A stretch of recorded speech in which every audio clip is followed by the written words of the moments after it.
Music. Good morning, Gary. How's it going? Doing good, Travis, and you? Doing good. So we'll do that. All right. So right about 9 o'clock. And today we have Adam. He is a 1031 exchange specialist. And instead of coming in and just talking about 1031s and all of that stuff, now he will answer questions if you have them. Please throw them in the chat or raise your hand if you want to, ask that question live. But he's going to kind of touch on, you know, some business building with 1031 exchange opportunities within your own sphere of influence and database. So if you have a database of clients, if you're running your CRM and you have X amount of old leads, new leads, past clients, all that stuff in your database, you know, he's going to touch on how you can identify some 1031 exchange prospects in there and some opportunities. So before we get started with Adam, we have Gary with Tried and True Home Loans. He's going to give us a little mortgage update. Gary, how's it going? It's going good, thanks. Okay, good morning, everyone. Welcome to the meeting. I'm going to share my screen right now.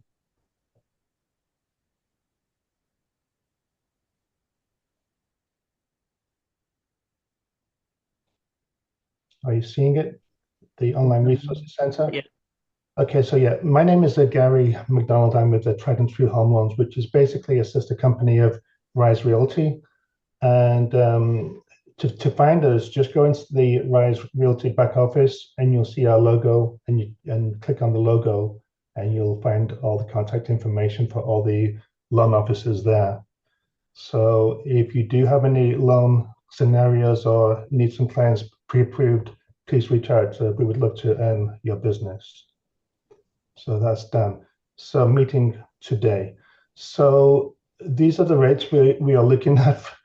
Absolutely, basically no difference from last week. I mean, it's marginal, and the difference is that you might see here could be gone by lunchtime. So it's basically a very flat market right now. The one thing I did notice on the conventional, not so much on the FHA and VA, but on the conventional, if you go with a 15-year fixed, I was seeing between 1.2% and 1.5% lower rate than the 30-year, which is unusual. Normally it's around half a point. So you're still going to have a higher payment than a 30-year fixed, but it's not that bad right now. So for some clients, it might be a good option. So these are the rates right now. Again, low to mid sevens on a conventional and mid sixes for the FHA and VA 30-year fixed. So one thing I wanted to talk about this week is that Travis posted on Facebook this week, and this is the URL for the Facebook group for those who haven't joined yet.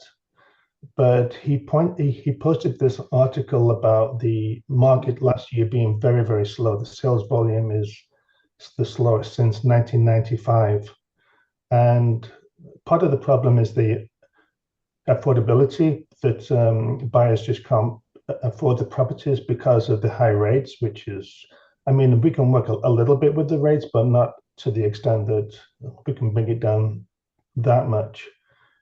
But on the seller side, there's a couple of reasons why the homeowners aren't selling right now. And one of them is, again, the interest rates. A lot of them refinanced in 2020 and 2021 to a 3% or lower rate. And as you saw in the previous slide, they're going from 3% to over 7, which is a huge jump. So it's going to be a huge an increase in payment for them. So a lot of them are staying for that. The other reason that they're not moving is the same reason that buyers can't buy is there's a lack of inventory out there. So their fear is that they would sell their home and then they can't buy another home and they're going to be basically homeless.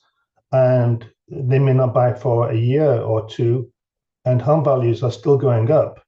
So it's going to cost them more if they have to wait. So all the loan officers at Tried and True Home Loans have access to this program. It's called Buy Before You Sell. It's basically a modern bridge loan. So it helps the homeowner traverse from the mortgage on their current home to a mortgage on their new home. And so this is basically the process of the buy before you sell. And I don't have a whole lot of time this morning to go over it in too much depth. So I'm just going to go over it very, very quickly. But basically, the company that we work with will allow the homeowner to get some of the equity out of their home to make a down payment on the new home. And they will write an offer on their current home so that they show a pending sale. What that does is it removes the mortgage payment on their current home, and all they would have then would have to qualify for the mortgage on their new home. So it helps their DTI because more than likely they could not qualify if they had two mortgages showing. So it's a very good program. And again, I'm sorry, I can't go into it too much detail right now, but if you do have more questions, just to reach out to one of the loan officers at Tried and True Home Loans, and they would be happy to help. But basically, what happens is the homeowner applies for the program, and it's fairly easy to qualify. And once they are accepted, they can then go out and look at homes and make an offer on a home, and just like normal. And you, as a realtor, would help them with that. And then once they get their home, they would then have 21 days, is shown down here, 21 days after closing of their current home to put their current home on the market. And they've got to go into escrow within 90 days of closing on the new home. There is some flexibility with that. And again, I could go over that with you in more detail if you reach out, and we can go on that one-on-one. But if the home is still unsold 90 days after the client's purchase, the company will buy the home off the homeowner at the current market value. And if the person is actually in escrow at that time, they will give you more time to close. And if the company does buy the home off the homeowner and it sells for more than the market value, the homeowner does get all those proceeds. So it's not like they lose out. And also, as the realtor, you help the homeowner buy the property, and you also help the homeowner list the property, just like you would in a normal transaction. The company that we work with is not involved in that. That is all up to you. Even if they buy the home from the homeowner because it's gone past the 90 days, they will still have you do the listing. So you do not lose out. It's actually a very good program for many homeowners who are looking to move, but have that fear of not having a home to move to. So why would you use this system? The company gives them a 70% CLTV at zero interest. So basically, let me show you here. This is a sample transaction. There's a sales price of 500,000 and they owe 250. Now, normally it's 70%. So it would be 70% of the 500 is 350 they would give out. And then the mortgage balance is 250. So the homeowner has $100,000 in equity that the company will give them or loan them, which they can use as a down payment on their new home. So, and if someone has some money in their bank account, they can also use that as a down payment too. So they can list the home and sell within 120 days. So they've got to go into escrow within 90 days, and they've got to close within 120, although there is some flexibility on that. And the cost for this is a 2.4% of the sales value of their current home, not the new one. So just to go back up, it helps on the debt to income, like I was showing earlier, because it only shows one mortgage liability, not two. And also, because they have an offer on their home already, they don't have to have a contingent offer.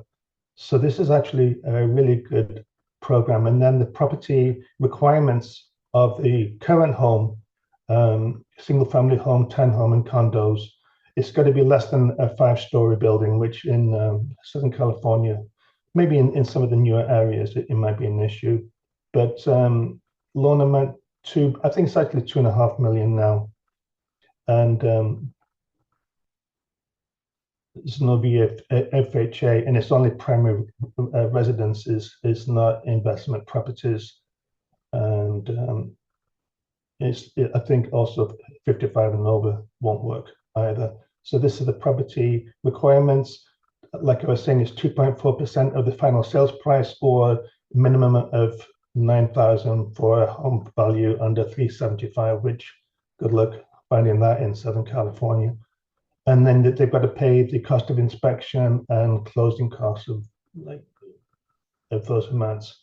So with the equity that they get out, they can use it for down payment and closing costs, and can put up to 25,000 for moving expenses and for staging the home after they've moved out. So the home is going to be vacant after they've moved out, and that's when you put it on the market. And then, as I've mentioned, when HomeLight purchases, if they have to purchase the home and they sell it for more than the market value, the client gets all the money. And then, like I was saying, also, you as the listing agent will be included both in the purchase of the home and in the sale of the current home. So I don't know if you have any questions on that, but I know we're short of time this morning. If you want to reach out to me or one of the loan officers directly at Tried and True Home Loans, we would love to answer any questions on this program. But it is a great program to help home sellers who are scared about not having a home to move to. So this is my presentation for today. Travis, Awesome. Yeah. I think, that is an objection that, we hear quite often in some areas where the market is still kind of high, inventory is still kind of low. Oh, I guess my camera's not working now. Anyways, so I'll try and fix that.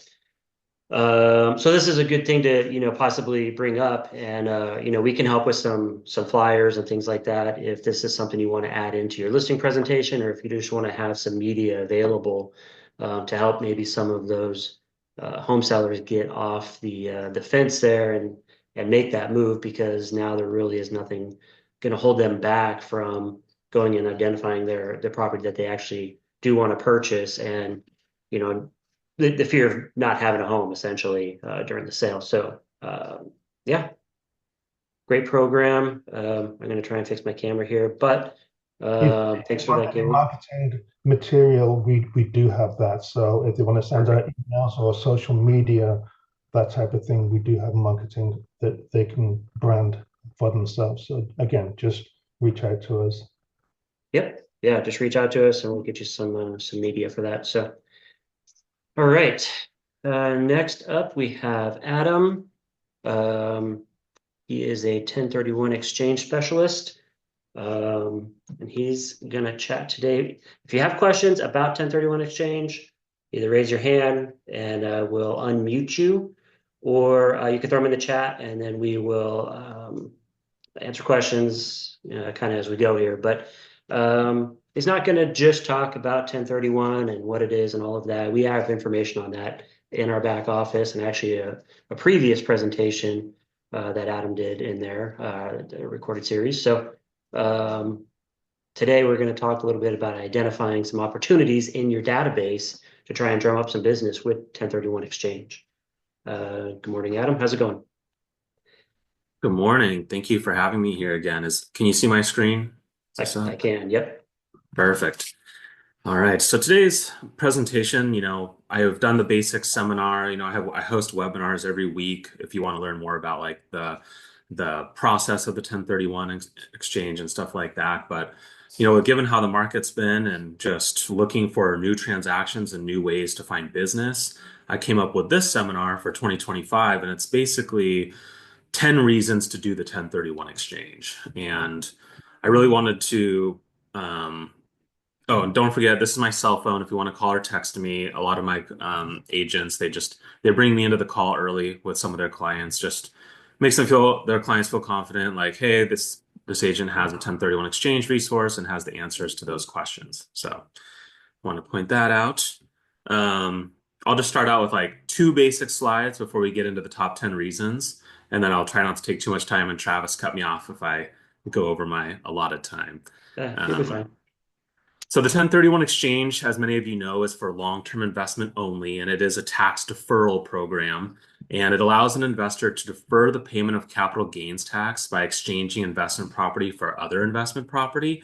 So just some examples, single-family homes, commercial, multifamily, land, farmland. I mean, all of this is potential replacement property, potential 1031 exchange property. So just be thinking about your clients, your database, your sphere of influence, even past clients, conversations you've had with them as I go through these top 10 reasons, because it's always great to reach out to some of those people and be like, hey, I learned this today, and this is one of the things I think would really benefit you with what you're going through right now in your life. Because I think what all of us are trying to do is find transactions regardless of sort of higher mortgage rates. So it's how can we generate those transactions? How do we find those motivations that go beyond this simply, oh, the interest rates are low, let's do a transaction. Um, so one of the basics and one of the reasons why it's great that Gary's here is because when you do a 1031 exchange, I just want you to remember that you will have to replace the debt from the relinquished property for full tax deferral or bring in new cash. So when you're working with investors, make sure they're getting qualified early in the 1031 exchange process. Make sure they understand. I mean, the nice thing is most investors are not like 5% down, right? They have significant equity in their sale property, so they're going to be well qualified for the purchase. You just want them to be aware. Unfortunately, one of my frequently asked questions is, "Oh, I'm getting $600,000 cash. I just want to go buy something for 600,000." They don't realize they actually have to replace the loan in that example. So, just something to bring up. Um, so reason number one, get right into it. So capital gains taxes, a lot of investors, especially mom and pop investors, they've never sold an investment property. And so they don't really realize that the 1031 exchange is even an option or a transaction that they can do. So they think, well, because I've never sold a property. If I sell this, I'm going to owe all this capital gain tax. They don't even understand that they can do a tax deferral program like the 1031 exchange. And so I always partner with clients' CPAs, and I'm always like, hey, talk to your CPA, find out exactly what, you owe in capital gains taxes because that's really important. So that's made up of a few parts here, and a lot of investors are misinformed as to what capital gain taxes are owed. So this is also a great touch point for investors, is helping educate them on what capital gain tax really means. But there's a long-term federal capital gain tax, which is up to 20%, and that's based on your income. If you make any money at all, you're probably likely at least 15%. There's the affordable healthcare surcharge tax, which is 3.8%. And then the sneaky one that almost no mom and pop investors remember they owe is depreciation recapture.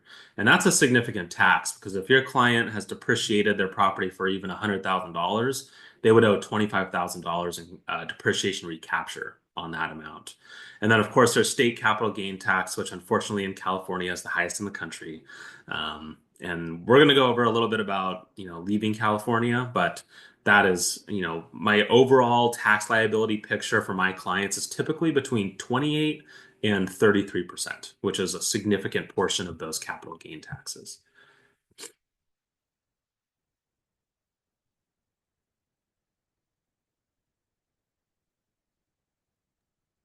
All right, reason number two. Oh, Alma, do you have a question? I see your hands raised. Can you hear Mm, me? yeah. Yeah, I can hear you. Oh, okay. What about foreign investors? Yeah, so that's a great one as well to go over with this tab real quick. So foreign investors, and it depends on if they have a tax ID number and a couple other factors, but foreign investors fall under what is called FIRPTA, which is the foreign investment withholding that they will have to Mhm. do on the sale of their investment property. And the Mhm. issue with FIRPTA is that during a 1031 exchange, you have to reinvest all of the proceeds that come from your sale, and unfortunately, the withholding is 15%, which is a very large amount of money to be withheld during a transaction that you may not get back for 6 months to 2 years. And part of the 1031 exchange, the reason why it complicates the 1031 exchange is because the foreign investor needs to bring in cash equivalent of that 15% into their new Mhm. purchase, because it's unlikely the government's going to give them that withholding back before they need to complete their exchange. So yes, foreign Mm. investors can do the 1031 exchange. They have some extra hoops they have to jump over, but they're going to have to bring in cash because that 15%, unfortunately, the government's very slow about returning these withholdings, and they're going to need it, for the replacement property. So some of my clients, they'll get hard money or they'll borrow from a family member or something to come up with that 15% to make sure they can complete their exchange successfully, and then they'll deal with that 15% withholding with the government on their own time so it doesn't jeopardize their exchange. Is that 15% on federal and state, or state is different? I'm not even sure. I think it's just a federal withholding requirement. So I don't even know if there's a particular state amount that's withheld. That's a good question for your CPA, but I do know it's Okay, 15% total. minimum at least. Yep, Okay, all right, thank you. of course. That's a great question. So reason number two for 1031 exchange. So big touch point for clients, and I have so many clients that this is the reason they're selling. I do a ton of, well, recently I've been doing a ton of condo 1031 exchanges. And the reason being is these HOA fees, just due to common space insurance, deferred maintenance, the new balcony law that is being implemented, all these different factors are really causing condo investors to second guess whether they're even in a good investment, because some of them, they're not even getting that much cash flow to start with. And then you start raising the HOA fees, and then they have fire insurance that's skyrocketing 300%. And then they've got the balcony law. All of a sudden, they have no cash flow from their investment property, all because of all of these new increases. And so, a huge touch point, I think, is to reach out to condo investors, especially condo communities that have had significant HOA fee increases, because those investors, they don't live there, right? They're not benefiting from any of the improvements, any of the amenities and things like that. And so when they see their cash flow just dwindling from that property, they're going to be keen to potentially sell it. They might want to buy something, even if it's not in town. They may want to buy something out of state. They may want to buy something that's just doesn't have an HOA, like a single family home. You can exchange a condo for a single family home as long as it's a long-term investment. So this has been a pretty leading driver of quite a few of my transactions recently. And so I really wanted to point it out. And I'm sure you guys hear a lot about different HOAs and stuff, and the ones that are really going up or really mismanaged, that there might be some disgruntled investors that are part of that community. I mean, reach out to them. This is definitely a conversation point, a reason to give them a phone call and be like, hey, I know that this has been happening, and these costs have been going up, and you can kind of project how much that's impacting them financially. And it's a good pitch, to be like, hey, we can ditch all of these problems with the 1031 exchange. So I would say this is definitely reason number two. And I'm not putting these in any order of popularity. I just put these together as 10 reasons to sell. All right. So reason number three, helping a family member is a big one for the 1031 exchange right now. So a lot of investors don't realize that you can 1031 exchange into a property that you rent to your family members. Now they do need to pay fair market rent, and they do need to treat the income as investment income. It's still filed on their tax return as an investment property. But there's a few benefits to helping a family member with a 1031 exchange. So one is family takes better care of the property than some tenants. Now, I know this isn't always true, but for a lot of family members, this is. And then the number two that has been really popular recently is helping children who went to college out of state. So a lot of kids, they went to college in another state, another location, and they got a job in that area. And they're not able to buy yet, but their parents are like, hey, we want to help you out, but we don't want to gift you this because a gift, and you'll have to go over your CPAs on the pros and cons of gifting a property and stuff. But the estate planning benefit of not gifting to your kids is that when you pass away, your kids get a full step up in basis on that property, meaning if they sell it the day after you pass away, there's no capital gain tax. So the capital gain tax goes to the grave with the parent and they can sell it immediately. And that's a huge estate planning benefit of the 1031 exchange. And so for some parents, it's about maneuvering into a way to help their kids or help their family members. And so helping an out-of-state person would be really beneficial. It also gives the kids a little bit more control over the property, meaning they kind of don't have to worry about getting a 60-day notice because their landlord is selling and doing their own 1031 exchange. And so it's a nice way to help family members out. You can help parents out, aging parents. You can help. There's lots of different ways you can help family members out. And then number three, obviously, with the LA disasters. So family members may have lost their homes to like a fire or a flood or a hurricane or something. We do a lot of 1031s out of Florida, so hurricane's a big issue. And you can help them out. Maybe buy something that section 1033 whenever they get their insurance reimbursement. They have like whatever it is, 2 years to reimburse or reinvest those proceeds. So maybe they're not ready to purchase their new home yet or something like that. And maybe there's a really good price decrease in the area that you can take advantage of to exchange into a lower value property that is only temporarily lower. These are just some ways helping a family member, a huge way to help, generate some transactions. Just be listening to your clients about their family, and maybe there's a situation that you might be able to help them help their family, which I think, when it comes down to a lot of transactions, helping family, can be number one. All right, reason number four, retirement from active investing. So there's a life cycle for real estate investors. When you're young, you want to go get them, you want to go fix and flip, you want to do duplexes, triplexes. You're really trying to be hands-on, doing your own property management, your own repairs. And maybe that's really great when you're young, but as you get older, you really don't want to deal with that stuff anymore. You don't want to deal with tenants, trash, toilets, tenant turnover, managing the property managers. It becomes a lot. And I think a lot of real estate investors, if they had an exit without paying capital gain tax, they would take it.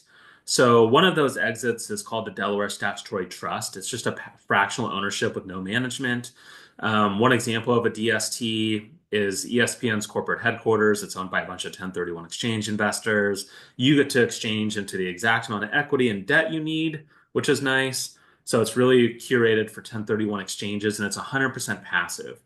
So your investor can just go on cruises, spend time with grandkids, not have to deal with managing anything actively. And then, of course, there's tenants in common deals if your clients want to buy like a triple net Walgreens or like a CVS or something. That's pretty passive as well. It still has some management, but it's really low. So it's definitely a conversation to have with your older investors that maybe they're just tired of it. Maybe you combine this slide with the increase in fire insurance, and you're like, you know what?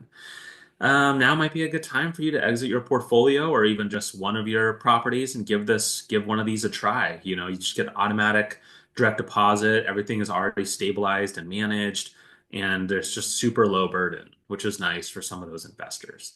So be listening for any of your real estate investors that would like to retire from active investment. And then maybe this could help you get that listing. All right, number five, diversification and consolidation. So a lot of my investors in COVID, they obviously, if they had one property and that tenant decided to stop paying rent, they lost 100% of their income. So it's nice to be able to help clients diversify, meaning sell that one investment property and maybe buy two, or three. And that way, when they lose one of their tenants, they don't lose 100% of their income. And so a lot of investors in California, especially, they have so much equity in their property. They're not making much on it with the rents that they're driving from the unit. Like a lot of investors actually have paid off property, and that's actually a really bad cash on cash return if you do the math. It's better to take that cash and leverage it into one or two replacement properties to give you more portfolio growth, more appreciation, more tax write-offs. There's lots of reasons to diversify. So be listening to your clients if that's something that you think might be something they'd be interested in doing, and then you can help them do it tax deferred through the 1031 exchange. And then the other way around, some of our investors are not ready for retirement from active investment, even if they're older, they enjoy, the whole process, but maybe they're looking to consolidate. I had one of my clients, I guess this would be combining two slides. I had a client that had three condos. The HOA went up $300 a month, and their fire insurance was near in a high fire zone, which seems to be everywhere now. And they were concerned that they wouldn't even be able to sell it once fire insurance did start escalating on the property. And they weren't even there yet, but he saw the writing on the wall and was like, "I'd like to sell these three condos and go buy a single family home." And we helped them do that. So it's definitely, you can also consolidate as well. There's timing considerations to take account of, but it's definitely something that you can do to help someone who is looking to maybe have less properties, which must be nice to be in that situation. So this is definitely something to go over. Do the cash on cash return. I mean, the cash on cash return should be a great formula to use for your clients because it really shows them that their money, how hard their money is working for them. And it's usually a pretty low percentage in California, potentially even negative, depending on how much rent they're actually driving from the property. So it's always great to show them that and how you can help improve their cash on cash return with another investment property.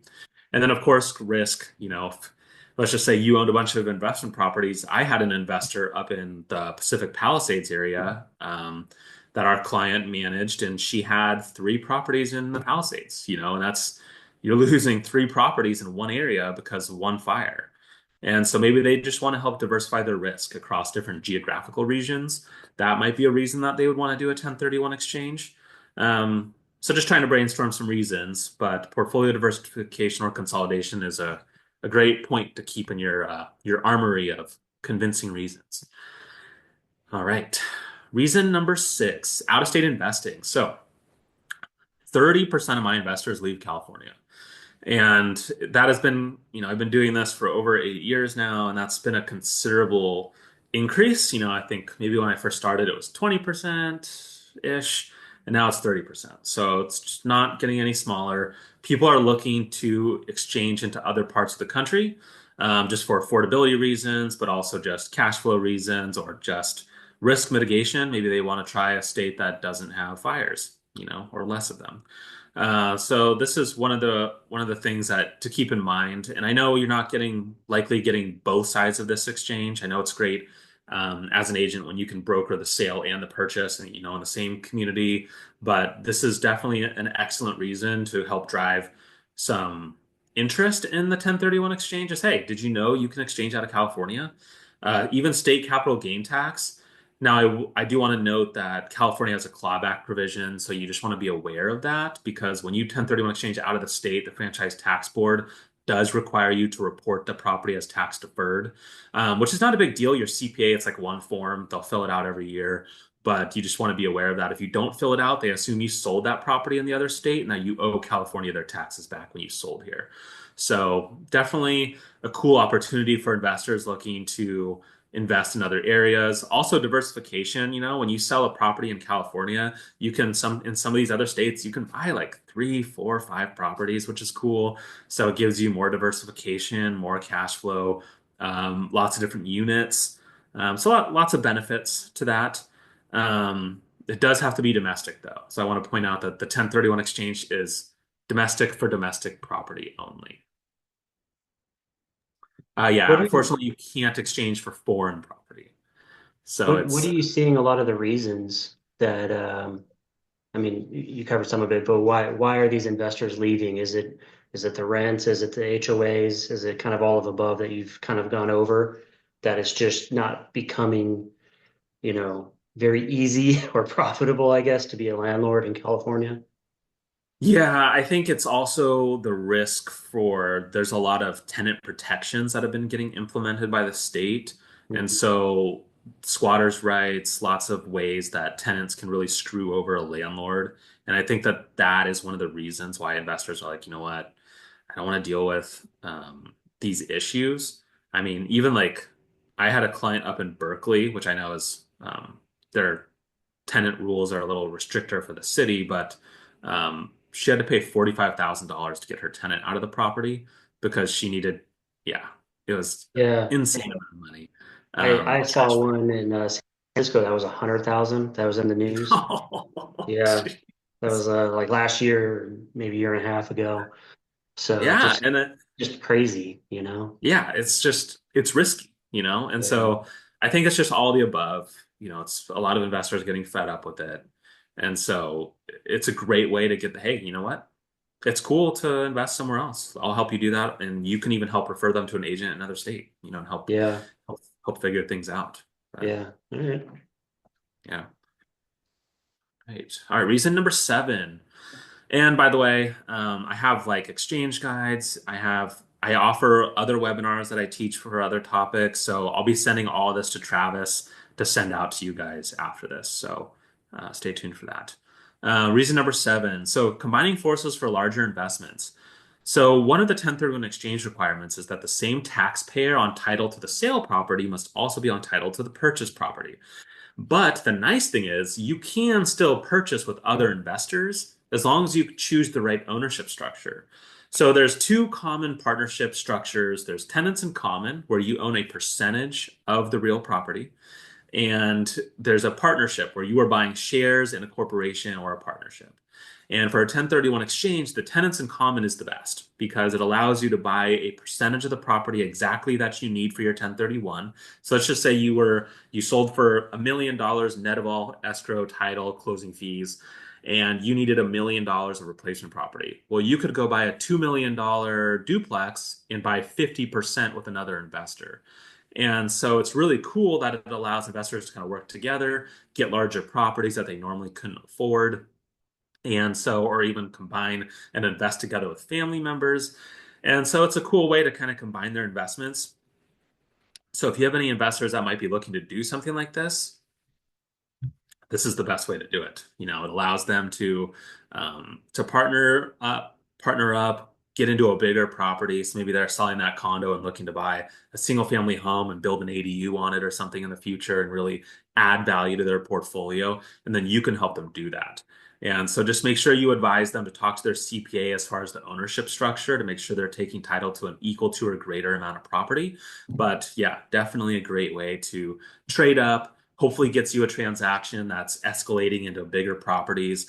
And the 1031 is great for brokers because a lot of times your clients are repeat clients and they're way more common way more likely to keep transacting as investors because they're taking advantage of market changes. And so it's definitely nice to cultivate relationships with those investors and help them do these strategies. Uh, Another reason to do a 1031 exchange. So the kind of building on that same taxpayer requirement is that when you get a divorce and the court separates the property, likely into tenants in common, where you went from joint tenancy to tenants in common. It may not be 50-50 depending on what the agreement states, but you might be splitting an investment property. Well, that couple or a former couple may not want to stay together with this investment. And so you can come to them with a solution to separate their assets even further and not have to deal with this. And so the 1031 exchange is one way for each former spouse to take their percentage ownership, do a separate 1031 exchange into separate real estate, and just really clean up their separation. And so I do these fairly regularly. You want to make sure that the divorce is finalized. If it's not, they can do an exchange, but they both have to be on title for the sale to the purchase.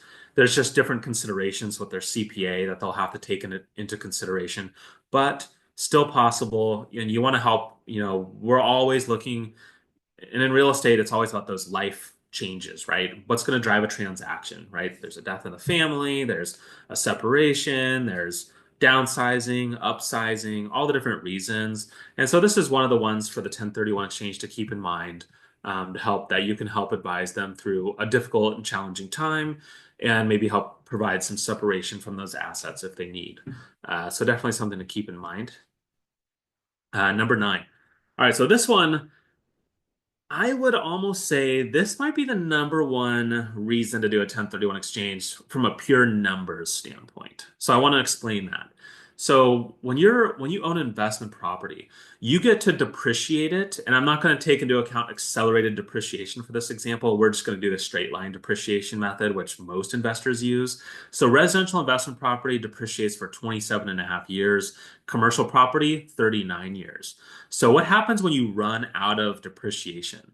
Well, you run out of huge tax benefits collateralized against your yearly income from that property. This is an example I want to show you just so you can see the impact of running out of depreciation.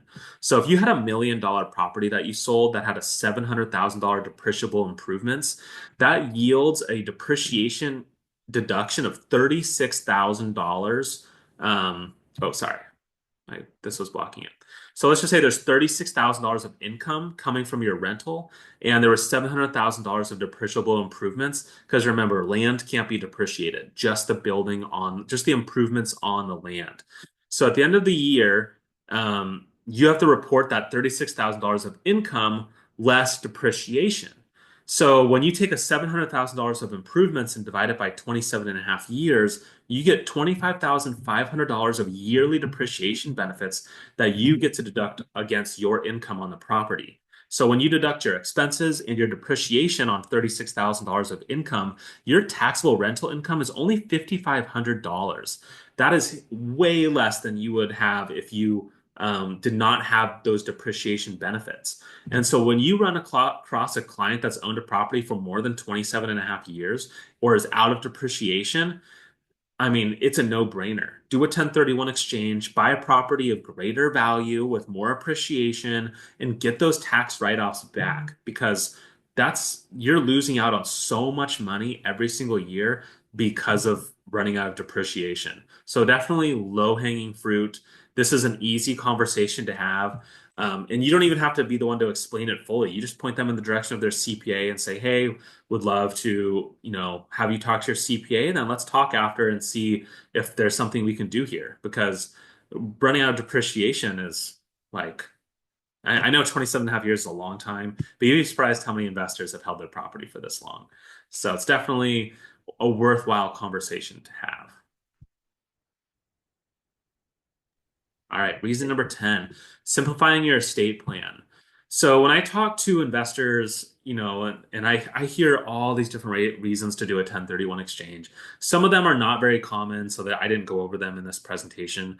But one of the topics that gets brought up, especially with my older investors, is they just want to simplify their estate plan. So whether, I don't know how many kids they have, one, two, three, but maybe they figure, I'm not sure if the kids will agree to sell this property, how much they want to sell it for, when they want to sell it. And that can cause some strife for the kids that are inheriting the property. And so one of reason I've seen investors do a 1031 exchange is that I had a guy the other recently, 2 years ago, he had a large commercial asset and he wanted to sell it. He had two kids and he just wanted to exchange they lived in different states. And he just knew like no one's going to want to manage this property here in California. I just like to sell this property and buy two investment properties, one near each of my kids in, two other states. And when I die, they're going to inherit that property. They'll get a full step up in basis. They can manage it easier because they live near it, and it just becomes easier for the family. And ultimately, at the end of life for a lot of investors, they want to make things easier for their family. And so that's a great way to help them with that estate planning process. You also get to inform them about the capital gains step up in basis that they receive, which is always a nice touch point. And then, also maybe they know that when they pass away, one of their kids is going to need to move into the property. So putting that property near where their kids are living helps benefit them in the long term of, hey, now the property's yours, you can move into it, do whatever you want with it. It no longer has to be an investment property once it's been inherited, by the heirs. So help position those families for success, figure out what strategies and reasons are going to drive the transaction.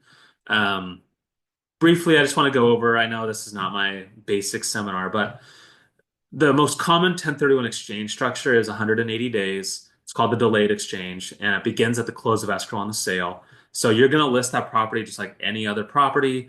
It's going to get into escrow. Once it's in escrow, you contact me. I set up the 1031 exchange agreement, which is docu-signed by all of the taxpayers on title. And then at the close of escrow, that money comes to an exchange account at the bank where it sits and not invested in any way, sits until you're ready to make your purchase. Then we wire money to the purchase escrow. Now, the two timeframes to be aware of: 45 calendar days from the close of escrow on your sale to identify potential replacement properties. And then you must close by the 180th day. So the first 45 days is essential. That's when you need to find the property that you can buy. It's always a plus to be an escrow on that property to help you out. And then, when I mentioned the three property rule, if you want to put up to three properties on there, I have a lot of clients that put like one property they love, one they like, and then they put the DST as a backup option. Because if your first two properties fail, at least you don't have, your client doesn't have to pay taxes, right? So the DST might be the right investment for them at that point. So don't hesitate to combine some of these strategies to really secure your clients and make sure they feel really safe doing the transaction and confident that regardless of finding a property, that their taxes will be deferred with the DST. So how can I help you? So meetings, I offer, obviously, Travis bringing me in. I'm really thankful for that. I also offer webinars. Like every week, I have a different topic I do a webinar on, pretty much for the whole year.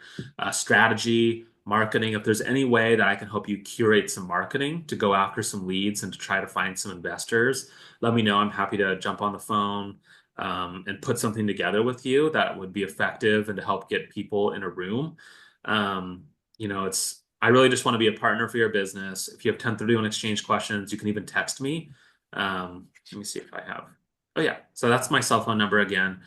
You can call, text, email, whatever's easiest. And then, yeah, if you have a client with you, don't hesitate to call me if I'm available. I'll pick up and help walk your client through it right then and there. So thank you, Travis, for having me. Does anyone have any questions? Or Travis, do you have any questions for me? Yeah, it looks like there's one in the Q&A. Do you have a formula for calculating all ratios? I think that maybe came off of number 8 that you did. 8 or 9. A ratio for calculating. Yeah, I'm not quite sure if you can embellish on that anonymous attendee on what ratios you're referencing. Calculating And all. as far as marketing materials go, I think that's really interesting because, some of the properties that you touched on, the condos, people that are out of depreciation, 27 and a half years sounds like a long time, but you're literally talking someone that bought a home in year 2000 and they are near the end of their depreciation. They're probably, or they're out if they didn't do straight line. So it's not hard to find these people. You can do a simple tax search and find with filters, who's owned these properties. Are they out of state? Are they absentee owners? And, reach out really, start looking at those. And then condos, I mean, you could just do a filter search in MLS as well, find the communities with really high HOAs right now. And again, you can find the absentee owners of all of those condos in that community. And boom, you have a target audience there for someone who might want to do a 1031. So there's lots of reasons. I mean, I've come across lots of different reasons, most of which you've touched on. Exhausted investors that are just tired of being a landlord. I have a client right now. He owns 6 properties in one community, and he bought them all around, like 2010, 2008, during the foreclosure crisis. And he just really, this community penciled out well for him. So he owns 6 single family homes in the same community, and he's just tired of being a landlord. And he's actually 1031ing. He puts them into ticks usually. Yeah. Is what he typically does. He's an older guy, still very active, but he's just tired of being a landlord, So there's so many reasons, and this is just it's a really good webinar because it kind of gets your brain thinking of, okay, who can I talk to? and where can I find these people? And they're out there, it's just having that conversation with them. They might think they're stuck, and there's accidental landlords out there. I had a guy a while back who had a huge house in a rural area, and when his family got older, he did a cash out refi on that house and moved into a small house that he can maintain. And he was just tired of being a landlord. And, the property had so much upkeep all the time, being in a rural area and being such a large property that his rents really didn't make sense for what he was collecting because he did take out a cash out on that one. And he wanted to move that into something a little more manageable. He had been looking for like a duplex or a 2 to 4, but it was a bigger property. So you know, it looks like Yeah, I they have finished. some worksheets for depreciation, Okay. capital gains tax. It's not to substitute for a CPA, but you can do some rough numbers on it. So I'll send it over to Travis as well to send out, as well as Okay. the cash on cash return. I use it's kind of funny. I use this website called Bigger Pockets for a lot of my investment property analysis. Mhm. Um, they have some pretty free tools that are pretty good. Yeah. All right. If there's any other questions, I think we got most of them. You got all the Q&A ones, it looks like. Yeah. Oh, one of the Yeah. questions was, is there a way to personalize this with my name, phone number, etc.? Yeah. So I have exchange guides that I can send you, and you can just remove my information and just put your information on it, and just send it out. I think it's best for them to contact you first anyway, and then you can just bring me in whenever you want. So I think that's a great way to kind of send out information if you want to put stuff on it. I don't, these slides are not something that I send out or would even recommend sending out because it's a lot of information. But yeah, I can help you customize some information for that. Yeah, I think it'd be best to kind of target what you want to try for and really cater that message. If you want to hit up some condo communities with really high HOA fees and the insurance is increasing rapidly on them, and Yeah, let that be your message to, those homeowners or those investors essentially that, you know, we can get you out of this into a better cash flow property, um, and then stick with that kind of message. So you don't want to just hit them with like, hey, here's some 1031 info. Like give them, right. give them something to think about. So hit the Yeah, pain point and then have the solution. So absolutely. Yeah. um, and then Jignesh wants the contact info. I think you had that already before. We have it as well, Jignesh. I can send it over to you. So cool. Well, I appreciate you coming on. That was really good. I think there's lots of good points there on where to go find some business. It's just a matter of doing a little bit of upfront research, and I think there's a lot of people out there that would probably be receptive um, to getting out of their bad investment or their slow investment. Yeah, for sure. Well, thank you, So, Travis. I all appreciate right. having me. Yeah. If you have any questions, of course, and I'll be back. Let me know whenever you want me to do it. I can do my advanced strategy seminar. One of my if you want more like technical 1031 details, let me know. Happy to come back. Yeah, sounds good. Maybe we'll have it back in a couple months or something with the advanced. That'd be good. So, all Great. right. Appreciate it. Hope everybody has a great week. Sorry, my camera's not working today. I'll have to take a look at that. But yeah, let us know if you need anything. If you didn't catch his contact information, just let me know. It's also in the back office if you need to grab that. So, hope everybody has a great week. I'll talk to you soon.